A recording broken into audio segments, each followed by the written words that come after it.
Bloomberg Audio Studios. Podcasts, radio, news. The story of the UK is an economy that has got real momentum. What is broken can be repaired. What is ruined can be rebuilt. UK inflation is becoming much more homegrown. We have huge potential as an economy in the UK. This is a time to tell Israel there is a path to peace. Our plan for the British economy is working, but the work is not done. Hello, you're listening to Bloomberg UK Politics. I'm Caroline Hepker. And I'm James Woolcock. Now, in a moment, we are going to get into our usual guessing game of which attack lines Keir Starmer is going to take during Prime Minister's questions. He's certainly got quite a few to choose from this week. But before we get into that, the news that we've had from RTE out of Ireland, our near neighbours, Leo Varadkar is stepping down as the Irish Prime Minister. He was the youngest leader of the country, faces an election pretty soon. But this comes, of course, only days after a crushing defeat of two referendums that were put to the public in the Republic of Ireland on amending the constitution. It was a real shock to the establishment. Is that the reason? We don't really know yet. And I mean, with Varadkar, he's a name that a lot of British listeners will find familiar because obviously he led a lot of the Brexit negotiations and was a key voice in that. Those who remember the sort of visit to Boris Johnson where they all walked in sort of north of England, where we then came up with sort of the border in the Irish Sea. I think, Caroline, it's been interesting this year. We've talked about this massive year it is for democracy. And what comes with that is a lot of leaders stepping down. We had the First Minister of Wales, Mark Drakeford, stepping down just recently as well. I wonder if we're going to see a lot more leaders trying to kind of choreograph their exit as we head into elections. Because obviously, while we have in the US election Biden and Trump, two incumbents, former incumbents in Trump's case, going up against each other, in many other cases, it's people who are trying to kind of exit to the very difficult move in politics of getting out without a scandal. Yes, okay. The issue in terms of the details around Varadkar, though, remember he's been in the US on St. Patrick's Day and rebuking the US for its support of Israel. Obviously, that's a long-standing Irish position. But also on the referendums in particular, they were trying to change. OK, Keir Starmer standing up in Parliament. Let's listen in. Vaughan Gething to his post as First Minister of Wales. As the first black leader of any European government, it's a historic moment that speaks to the progress and values of modern-day Wales. Yeah. And I also pay tribute to Mark Drakeford for his long, steady service in Wales. Yeah. Mr. Speaker, violent prisoners released early because the Tories wrecked the criminal justice system. 3,500 small boat arrivals already this year because the Tories lost control of the borders. Yeah. The NHS struggling to see people because the Tories broke it. Millions paying more on their mortgages. A budget that hit pensioners. A £46 billion hole in his sums. Why is the Prime Minister so scared to call an election? Well, Mr. Speaker, as I said in January, my working assumption is that the election will be in the second half of the year. But I must say, I thought that out of everybody, he'd actually be the most grateful, Mr. Speaker, because he's now actually got time to come up with a plan for Britain. We're all looking forward to finally seeing it. We're ready. Just call it. Just call it. But Mr. Speaker, he talks a plan. Let's just take his Rwanda policy. When they first announced this gimmick, they claimed it would settle tens of thousands of people. The Home Office then whittled it down to a mere 300. 4 times that number have already arrived this month, and the backlog stands at 130,000. Can the Prime Minister see any flaw in his plan to deport less than 1% of that backlog? Mr. Speaker, since I became Prime Minister, the number of small boat crossings are actually down by over a third, Mr. Speaker. And that's because we've doubled National Crime Agency funding, we've increased the illegal enforcement raids by 70%, we've closed 7,500 bank accounts, deported 24,000 illegal migrants, and processed over 112,000 cases, more than at any point in the last 2 decades, Mr. Speaker. And it's crystal clear, as we're seeing from the Labour Party's opposition in this House, while we're committed to stopping the boats, the Labour Party would keep them coming.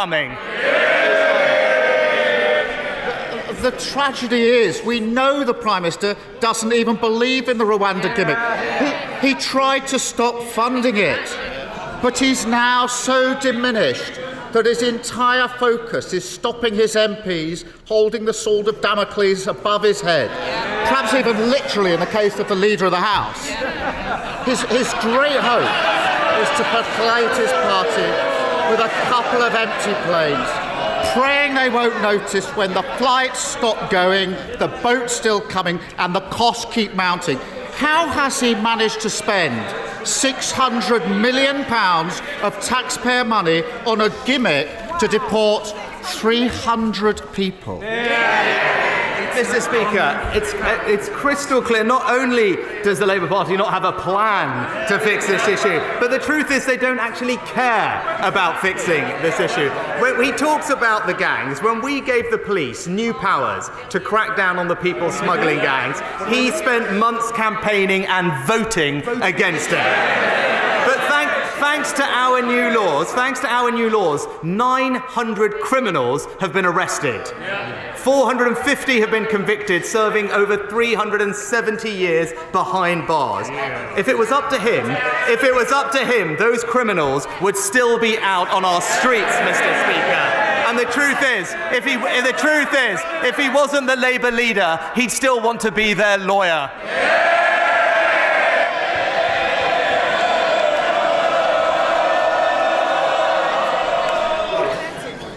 Speaker, I've prosecuted more people smugglers than he's had helicopter rides, and that's a lot. And this, I've done it. Rwanda gimmick is going to cost the taxpayer £2 million for every one of his 300 people that they deport. And I know the Prime Minister likes to spend a lot on jet setting, but that's some plane ticket. It's the cost of Tory chaos, and it's working people who are paying the price. The man he made his immigration minister let the cat out of the bag when he said the Prime Minister's symbolic flights will not provide a credible deterrent. And we know the Prime Minister himself thought it wouldn't work. If the people selling this gimmick don't believe in it, why should the country? Mr. Speaker, he's very keen to talk about who he prosecuted. He's a bit less keen to talk about when he defended Hizbut Tahrir, Mr. Speaker. But when it comes to this question of how to deal with people who are here illegally, his values are simply not those of the British people. After all, this is the person who campaigned to stop the deportation of foreign dangerous criminals, Mr. Speaker. A dangerous criminal was jailed for dealing Class A drugs after he fought to keep him here. A gangmaster was convicted of carrying a knife after he fought to keep him here. So whether it's representing terrorists or campaigning for criminals, it's clear whose side he's on, and it's not the British people. It's genuinely sad to see him reduced to this nonsense. And let's take another example that I started with.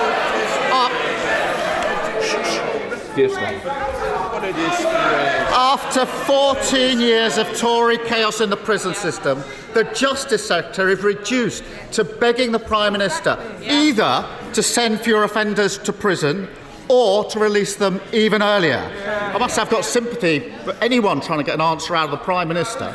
So what's it going to be? Fewer criminals behind bars in the first place, or more released early onto our streets? Which is it? Mr. Speaker, thanks to our record and plan, violent crime has fallen by 50%, Mr. Speaker. We've recruited more police officers, given them more powers, and kept serious offenders in prison for longer. What's his record? He voted against greater protection for our emergency workers, opposed tougher sentences for violent criminals, and failed to give police the powers they need. It would be back to square one with Labour, soft on crime and soft on criminals. You can see why he doesn't want an election, why his party have lost faith in, why half his cabinet are lining up to replace him. No answers, no plan, no clue. And the Prime Minister has never had the courage to stand up to his party. So let me help him out and say to them what he wishes he could. The mortgage mayhem, the waiting list, the criminals walking free, they are the costs of Tory chaos. And if they can't bring themselves to stop the endless games and gimmicks, stop putting themselves before country, they should pack up, go home and waste somebody else's time. It wasn't that difficult, was it, Prime Minister? Mr. Speaker, he talks... Prime Minister. Mr. Speaker, he talks about his ideas, but we're 2 weeks on from the budget. The Shadow Chancellor found time to make a 1-hour speech last night, and we still don't know how they're going to pay for their £28 billion black hole. But while he tries to talk down Britain and the progress that we are making, today's news shows that the plan is working. Inflation down, Mr. Speaker. Energy bills down. Wages up, pensions up, and taxes cut by £900. And that is the choice. Higher taxes and back to square one with Labour, or tax cuts and real change with the Conservatives. That was Rishi Sunak there, closing off PMQs. Now, I mean, we talk about this a lot, Caroline, but the final answer is the thing that the Prime Minister gets to stress. And it is interesting that he chose to go for inflation and the economy as his key big victories. Given, I think, Labour started this whole conversation at PMQs to start with talking about value for money and crime. And I think Keir Starmer clearly thinks that Rwanda and the crime system in general is his chance to pounce on how this is a wasteful scheme in terms of the money being spent on it. Yeah, absolutely. Well, look, it comes on the day, of course, when we had inflation figures out just this morning, and they did show a kind of cooling off in terms of inflation. And yet, you know, the overall numbers, we're not in double digits anymore, but, you know, if you look at underlying inflation like food price inflation, it's still at 6%. I mean, that's getting better and improving on the headline rate for inflation, but it's and the Bank of England may give them more wind in the sails in order to cut interest rates in the UK, but it's still not something really to crow about in terms of what people will feel in their ordinary lives. So yes, the economy I think is very interesting. I think it is fascinating that Keir Starmer was talking about crime and about prisons. I think this will come up also in the May elections and the local elections and the mayoral elections here in London, for example, in particular, where it's an issue. The early release scheme that the opposition leader was also talking about, this is allowing prisoners to be released 18 days before their sentence is up. This was something that was already brought in and has now been expanded. I mean, you know, crime, that's a big issue. I think the Prime Minister didn't quite get across the line the idea that Keir Starmer, you know, was and his prosecutorial record is something to be ashamed of. I mean, the thing I noticed was the noise. I always remember the day that Boris Johnson then went from PMQs to the liaison committee, just the authority started disintegrating around him. It was a very noisy PMQ as his backbenchers roared to try and show that they were uniting behind their PM, even if behind the scenes there was a lot of other things going on. And Keir Starmer talked about it with that sword of Damocles joke, was a reference to Penny Mordaunt holding the sword at the coronation for anyone who missed it. Well, because he talked about half of Rishi Sunak's cabinet, you know, trying to get rid of him, basically, including Mordaunt, perhaps. Exactly. But Rishi Sunak's final point about it being 2 weeks on from the budget and where's Labour's economic plan, you can turn that around and say, it's 2 weeks on from the budget and where is your poll bounce? And I think that's what a lot of the cabinet fears seem to be around as well. Yes, indeed. Starmer also talking about, you know, come on the election, just call it. That was his view. So look, Prime Minister's questions are pretty interesting today. But of course, it comes after yesterday, Shadow Chancellor Rachel Reeves, who took to the stand to deliver the Mais lecture, pledging a fundamental course correction for the UK economy. She shared some big plans and a big vision, but there's been quite a mixed reaction so far. Well, yes, I mean, with Labour 20 points ahead of the Conservative Party, a lot of people were looking for sort of the big vision, and Reeves is on track to be Britain's first female Chancellor. So we've been discussing this big moment with Panmure Gordon's chief economist Simon French, and started by asking him where he thinks she sits on the economic spectrum. Quite interventionist, quite comfortable with the with not having the invisible hand taking control of the economy, but very much that hand being actively controlled, steered, encouraged by government strategy. So we are talking about, perhaps in going back 30, 40 years, more of a Heseltinian view of how the UK economy should operate and strategically allocate its resources and regulate its industries, rather than a more pure Thatcherite view of the economy. Yes, I think that's an interesting point, isn't it? I mean, she kept going back to and referring back to the 1960s and 1970s, talking about how the UK is in a moment of flux. How do you rate how Reeves actually analysed the problems that the UK has? I mean, she seemed on fairly solid ground, in which there does seem to be at least an economic consensus that, you know, the UK's got a really significant productivity problem, a problem with economic growth. I mean, what did you make of her economic analysis? Because that's what this speech was largely about. It was sort of, you know, it's meant to be a big platform for sort of economic thinking. Yeah, I mean, I read the speech and I wrote in my note this morning to clients that this read like a university summative essay, which would have got a very good mark. She's clearly thought about this. She's brought together quite a rich array of empirical data points, innovative thinkers to produce that speech.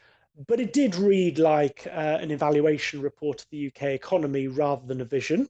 And I guess I'm okay with that. But again, as I wrote, it's one thing to have a vision and eloquently describe some of the problems with the UK economy. But I think a lot of the challenges the current government have faced has been an inability to face down vested interests within their own party, within their own membership. And for the Conservatives, it is Europe, it is planning, it is immigration that has got in the way of what I think mainly in the last 13, 14 years, the leadership have thought is good economic strategy.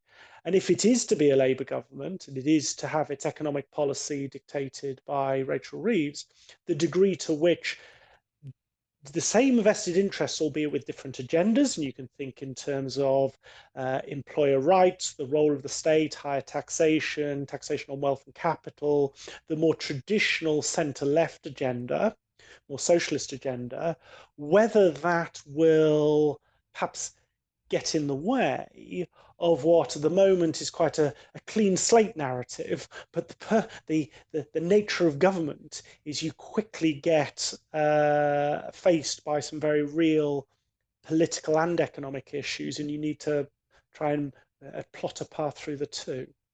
You can detect note of what you're talking to in sort of the three-word slogan that you sort of brought up: stability, growth, reform. I think that reform part of it is those faces vested interest that you mentioned. I guess my question though is, there's a lot being staked on the stability element side of it as well. The idea being that stable Labour governance creates growth, which gives them the public sector funding to create reform. Yes. How fundamental is that reliance on stability? What happens if it doesn't come? Well, it's a terrific question, and I'm pleased that this conversation we are now having, and this is a credit to Bloomberg, some of the other media outlets this morning, have led with this review of Rachel Reeves' agenda by talking about the fiscal rules. The fiscal rules are the least interesting, the least relevant part of, I felt, what she spoke about last night. Why? Because the fiscal rules is there's an element of performative art, whether they're Gordon Brown's fiscal rules, George Osborne's fiscal rules, Philip Hammond's fiscal. I can't name. We haven't got time to name all the chancellors, Yeah. but the versions, iterations of fiscal rules we've had, they're performative art. No one seriously looks at them and goes, that is a financial empirical straitjacket. It's a signaling device of a broader sense of stability of a plan. And we saw in the mini budget under Kwasi Kwarteng and Liz Truss what happens if you ditch that and what the response is on gilt markets. Now, Securonomics, and this is why your question is so good, it effectively implies, although she didn't explicitly say it, that if we deliver a more stable economic governance than we've lived through certainly in the last 6 or 7 years, then actually the risk premium on UK government debt, largely gilts, comes down because international investors look at it as a more stable, less risky investment prospect for UK government debt. And that generates in and of itself, for the same set of fiscal rules, more headroom because debt servicing cost goes down. Now, she didn't lay that out as I perhaps clunkily have right now. This is why she gave the lecture I didn't. Many reasons why that happened. But the interesting element is, if Securonomics yields that dividend in terms of reduced interest payments, then she does have something to play with regarding dealing with the public sector spending challenges that we all know are looming the other side of the election. But it's an if, isn't it?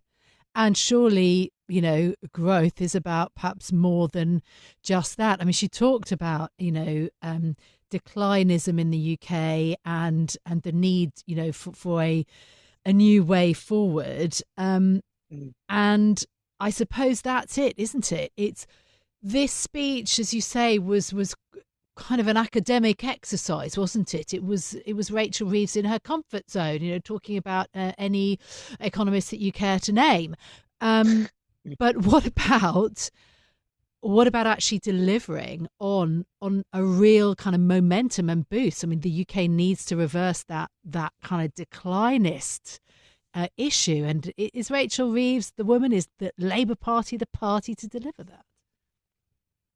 Well, it will be. That's a brave prediction. Always risky, isn't it, making predictions? But she will be the person who's tasked with trying to do it. I think it's a big moment for what I would describe the UK statecraft, UK infrastructure, the civil service, the agents responsible for delivering government policy. Because part of what Securonomics says is actually we can use the public sector, delivery arms and its administration to just do things better. Just better, at the heart of this is just better managerial competence. Now, I think there's a real challenge facing the civil service, the public sector, and part of getting growth back into the economy is boosting very, very poor public sector productivity. If that different approach, that clean slate, that different vision from Labour versus the Conservatives still doesn't get the arm of the state, which is 5.6 million public sector employees, lots of delivery arms that impact our everyday life, but whose productivity is lower today in 2024 than it was in 1997, a very damning statistic. It doesn't take much empirically to start generating growth from the public sector performing better. But if it doesn't, I think there's an existential question for the structure of how we deliver public services and broader policy making and policy delivery in the UK. There's an odd paradox in a lot of what Labour is saying at the moment, because they paint this stark picture of what is being handed to them by the Conservatives. I mean, you just used the word existential. And yet their response to it seems almost muted. I mean, you look at someone like trade union boss Sharon Graham. She says Labour haven't done nearly enough to distinguish themselves from the Conservatives on the economy. Is there any truth to that? Is there a radicalism buried in what Reeves is saying? No. But then we go back 27 years now to 1997. Gordon Brown took Ken Clarke's spending plans laid out in the previous year comprehensive spending review and rolled those forward because it was a signalling device to markets that after a long period of one administration, there is a degree of continuity with economic plans. There are others, some of them with vested interests, some of them with more of a political hat than an economic hat, that goes, well, you will never be as powerful or have as much control as you will on day one when you enter Downing Street, so you need to act fast. And those two things are in tension. They're in competitive tension. But for what it is worth, I don't think that there is a big radical agenda, if you like, hiding away because it's worried it'll scare the electorate, only to be unveiled the day after. I think there is a credibility to saying, actually, some of this improvement in economic performance is just stopping some of the self-harm that we've seen in recent years. Well, continuity doesn't necessarily equate to the exact same approach. Well, thank you very much, Panmure Gordon's chief economist, Simon French, there for joining us. It's interesting, Caroline, that he was basically saying that just because Labour might currently be wearing Conservative Party's clothes doesn't mean they are necessarily the same people as we go into the next election. Yes, I thought that was a very interesting point. The analysis then of Rachel Reeves' Mais lecture yesterday. Very interesting from Simon French. That's it from us for today, though. If you like the programme, don't forget to subscribe. Give it 5 stars so other people can find it on Apple Podcasts, Spotify or wherever you listen. This episode was produced by Tiwa Adebayo and Mia Dawkins, and our audio engineers were Maruthal Hussain and Sean Guastamakia. I'm James Woolcock. And I'm Caroline Hepker, and we'll be back with more tomorrow. This is Bloomberg. Bloomberg UK Politics. Listen weekdays at noon on DAB Digital Radio in London.